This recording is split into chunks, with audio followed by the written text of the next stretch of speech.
এমন মায়ের মারলো, কেমন মারলে ভাই আমার, কাঁচের বোতলের মধ্যে গরম পানিকে ভরে দিল, একবারে ফুটান্ত টকবগা পানি, ওই কাঁচের বোতল দিয়ে মারে।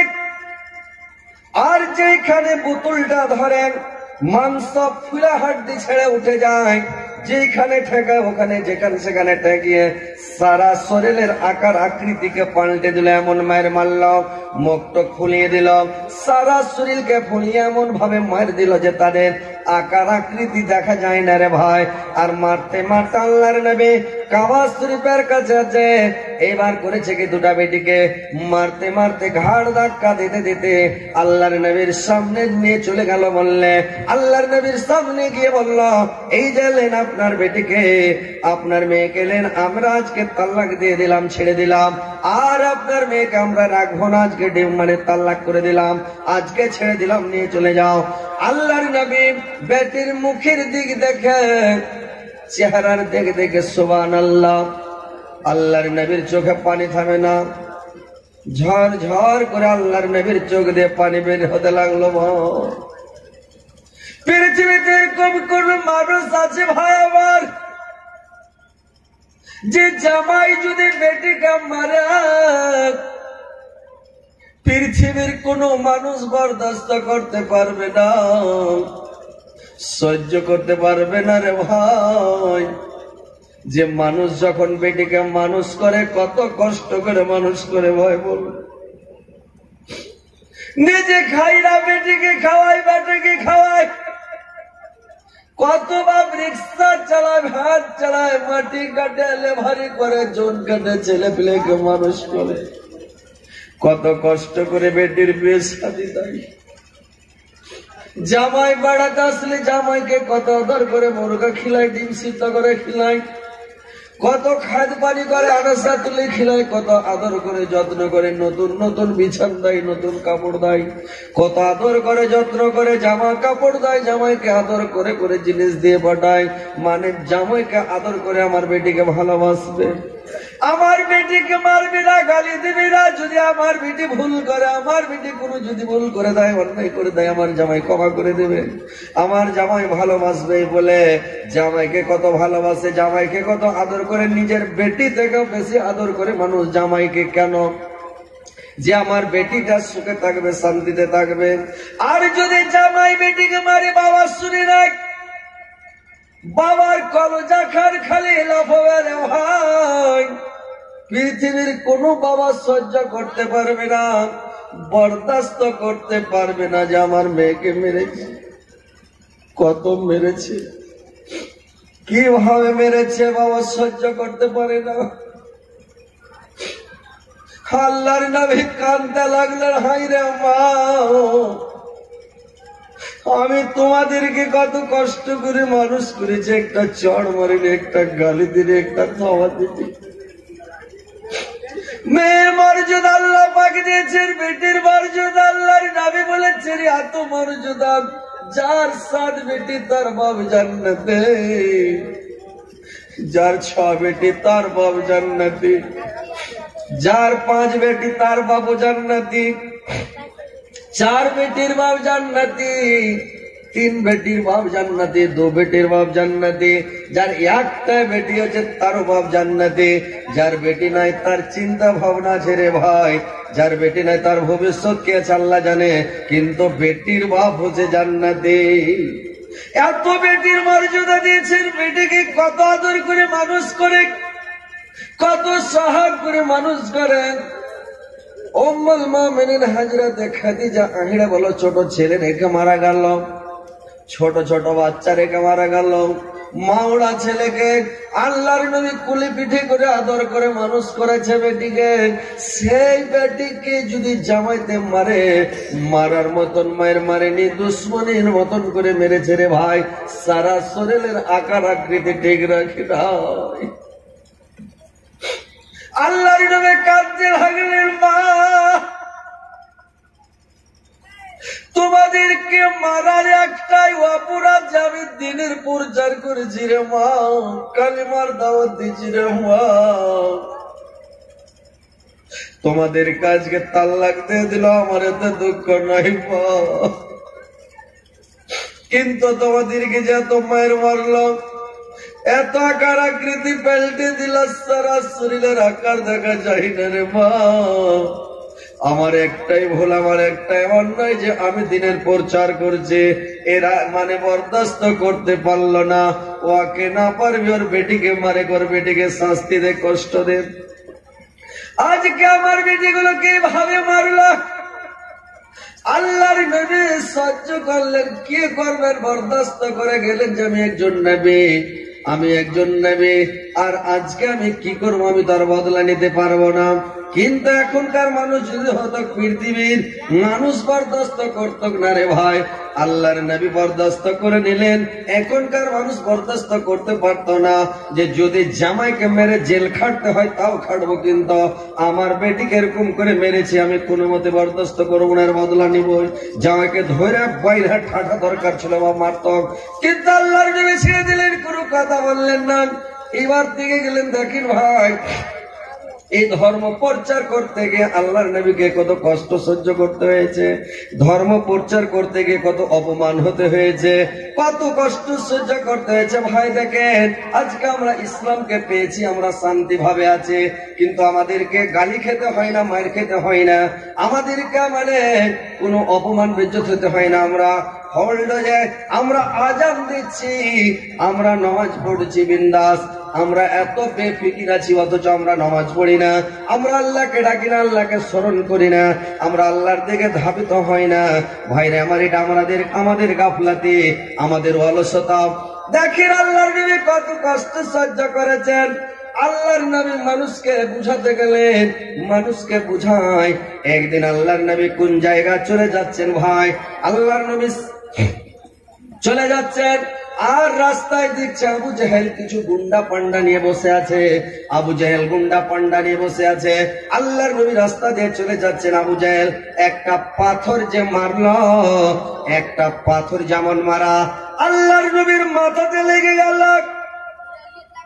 আর মাথাতে লেগে মাথা ফেটে গেল, তর তর তর তর করে রক্ত খুন বইতে লাগলো রে ভাই।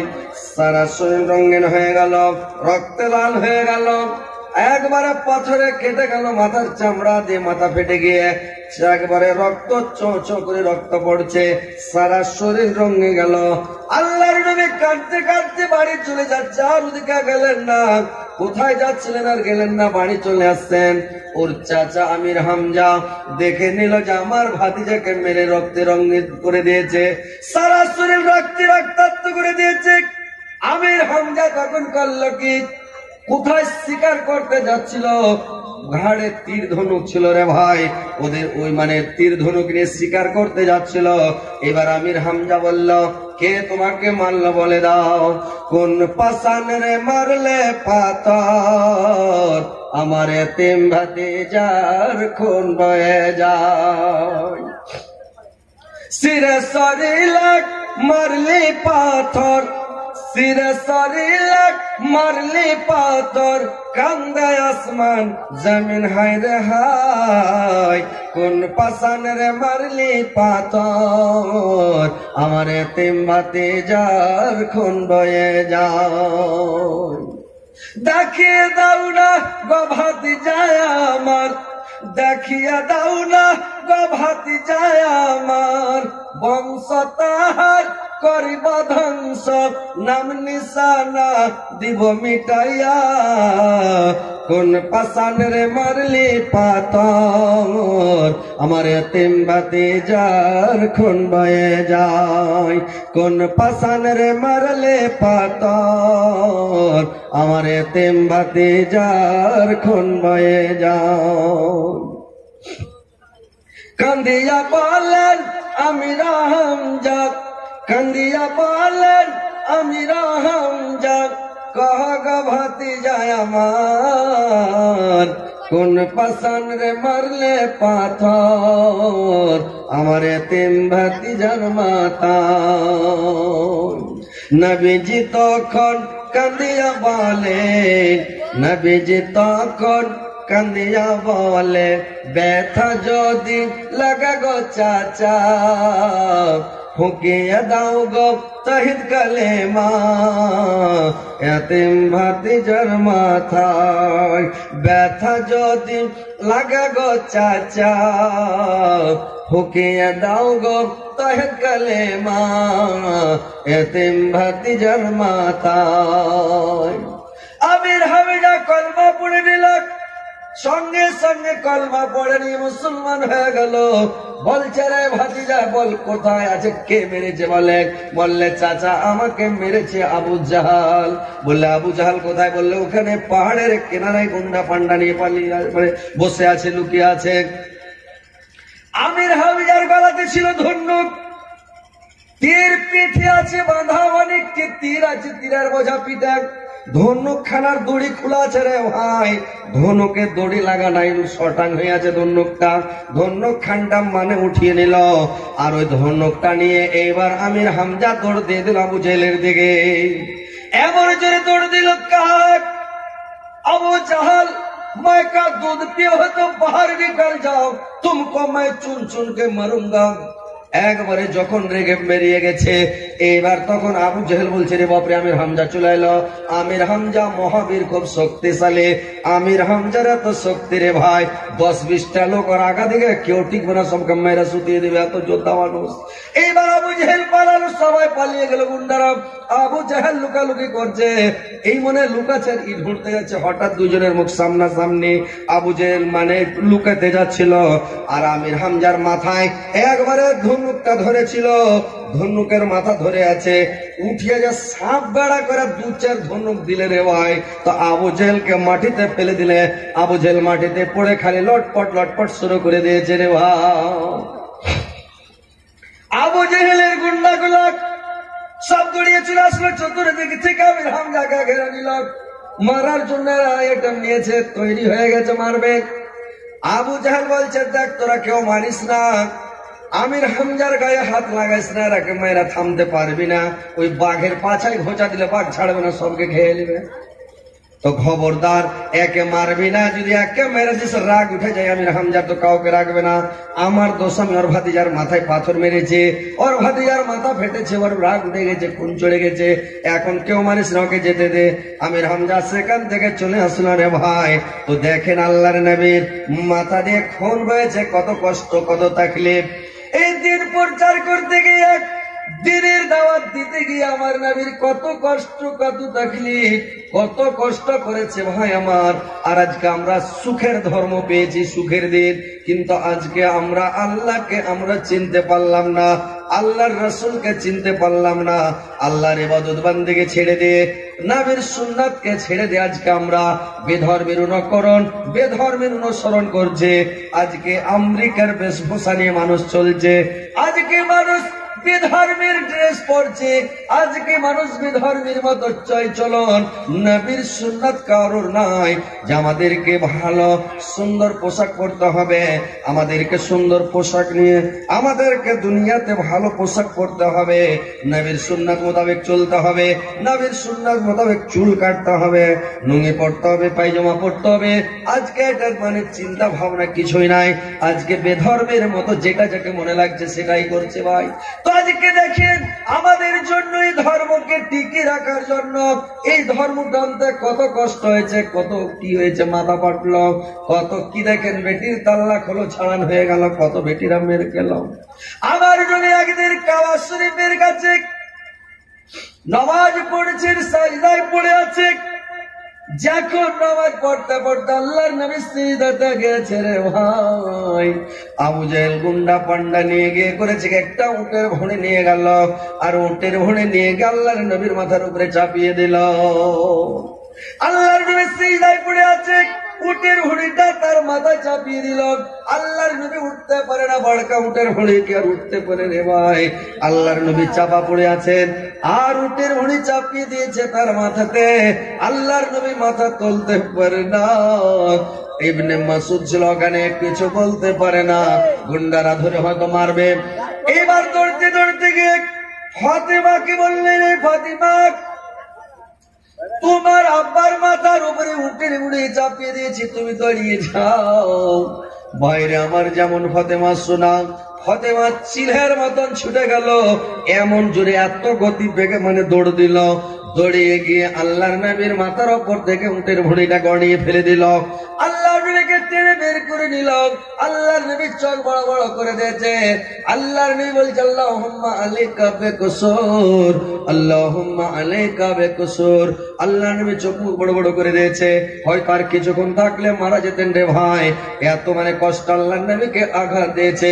আল্লাহর নবী বলে দিলেন, হে আল্লাহ, তুমি এই 10টা গুন্ডাকে ছাড়িও না আল্লাহ, তুমি এদেরকে আল্লাহ তুমি গ্রেফতার করো, আল্লাহ তুমি এদেরকে মানে গ্রেফতার করে নাও।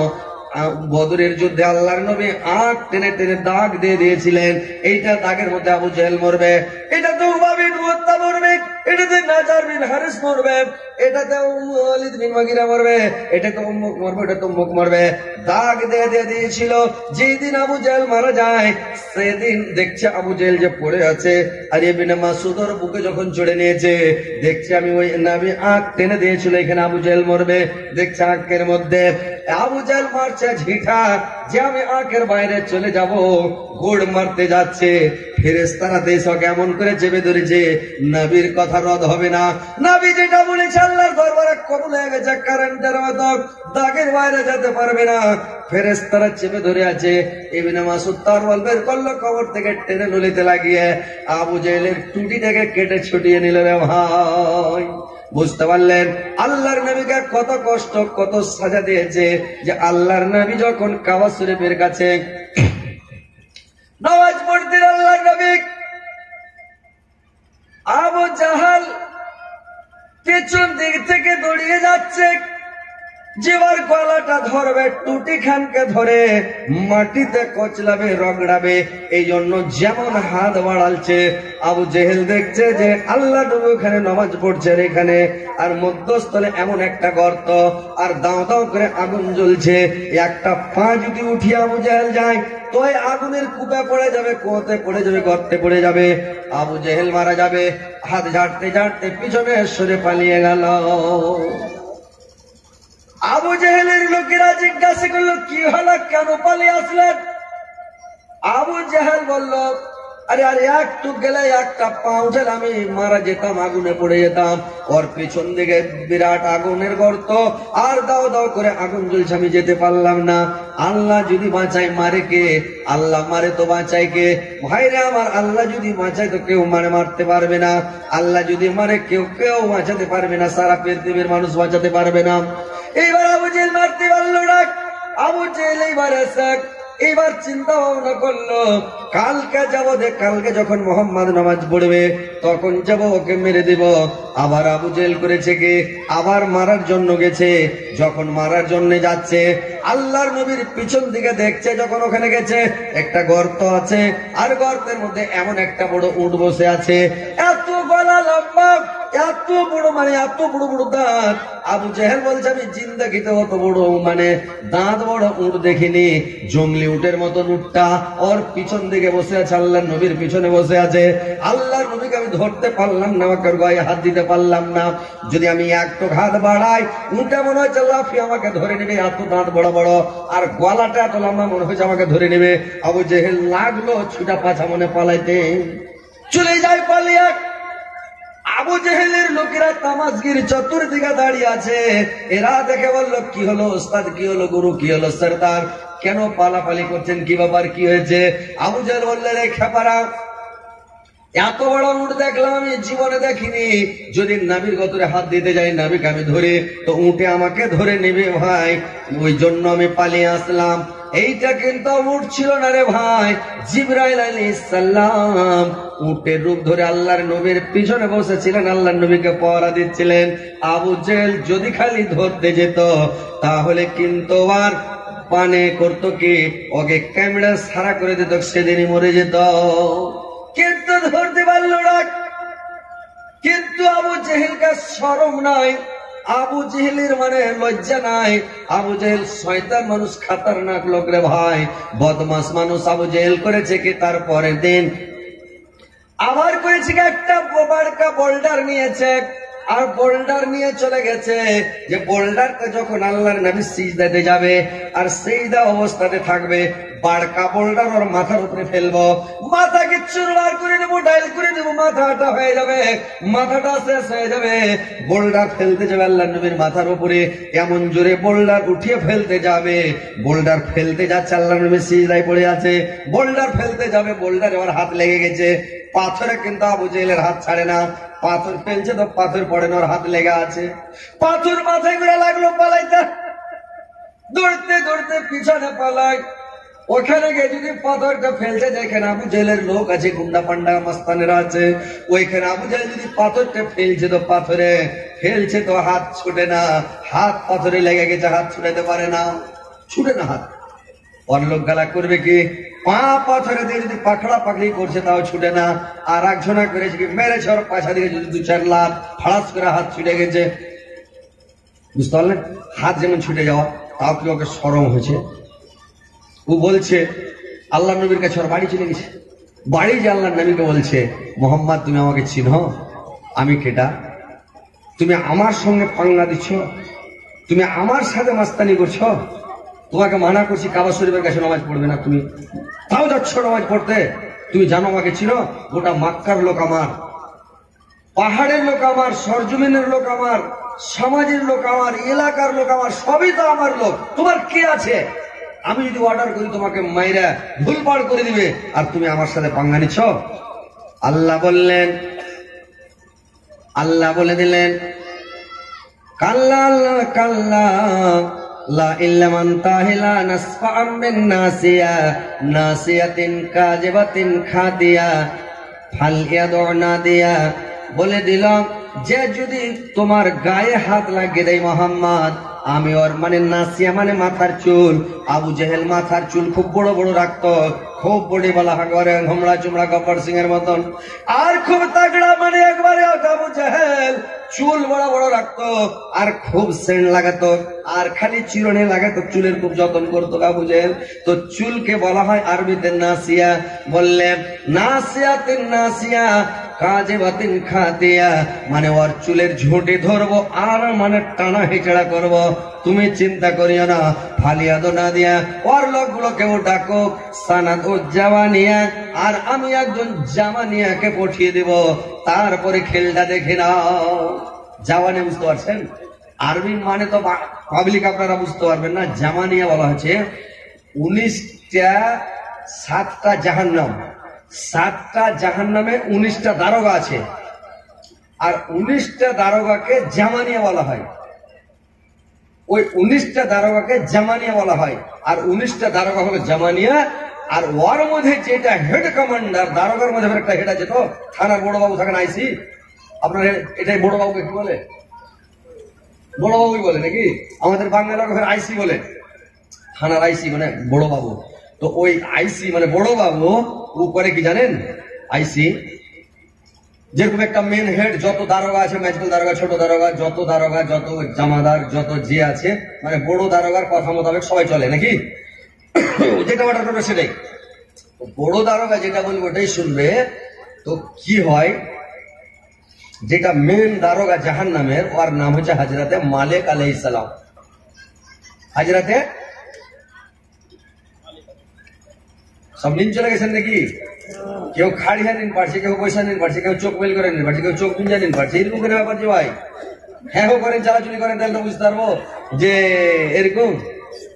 এরাকে বললাম যে একটু বসছেন, তারা বসবে না, মানে ওই কিছু কেটা বেলে পানি হ্যাংরা খায়, টলটলে পানি খাবে না, নদীতে পানি যদি থাকে বা পুকুরে তোরা মানে খাবে না, এরা মানে কিছু হ্যাংরা ট্যাংরা খাবে, মানে এরকম ব্যাপার। যারাকে নাম ধরে ধরে বসতে কয়া যাবে তাইলে বসবে না, তো বসবে না নাকি? ওই একজনা বেটার বিহে দিয়েছে, তো বিহে দিয়ে লইয়া বহু লিস, তো লইয়া বহু বাড়ি লেসতে, লইয়া বহুকে আরমান করে কাম করেছে।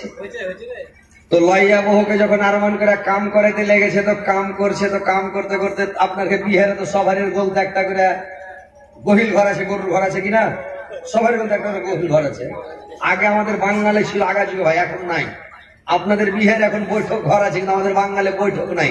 যে কোনো কুটুমশাকে হুঁড়িয়া বাড়িতে বসতে দিলে আর মেয়ে ছেলেটা খাইতে দেবে, এটা নতুন প্রথা চালু হয়েছে বাঙালি। গাটা ছেলে বসে আছে বোকার মতন, আর ওই মানে ভাষা খারাপ হয়েছে, আর ওই বেটি ছেলে খেতে দেবে, এটা মানে এটা একদম হাদিসের খেলাফ কাজ। মেয়ে ছেলে উঠে উঠে ভাত খেতে দেবে, এটা কত বড় নাফরমানি, কোন প্রকার লোক আছে না আছে, কেমন আছে না আছে, কি আছে না আছে। আর ওই বহু বেটিতে চুলায় ভাত খেতে দিবে, আর ও বসা আছে চেয়ারে ও মাস্তানি করে। এগুলো একটা খারাপ প্রথা দেখাচ্ছে, দায়ুসের মতন কাজ করছে। আপনাদের বিহার এত ভালো যে এখনো কোনো মানুষ বাড়িতে ঢুকতে পারবে না, আর দেরিতে ঢুকে খালি এরকম যদি করে দেয় জানে যে ফেরে বাপরে, এরকম মানে মিলিটারি সিআরপির মতন ট্রেনিং দেওয়া আছে মেয়ে ছেলেকে, এরকম করলে জানবে যে হ্যাঁ চলে এলো। কোন মানুষ আছে না গলা খাবার করে দিলে, যেমন দিলে যে ঠেকে আছে সাটাম।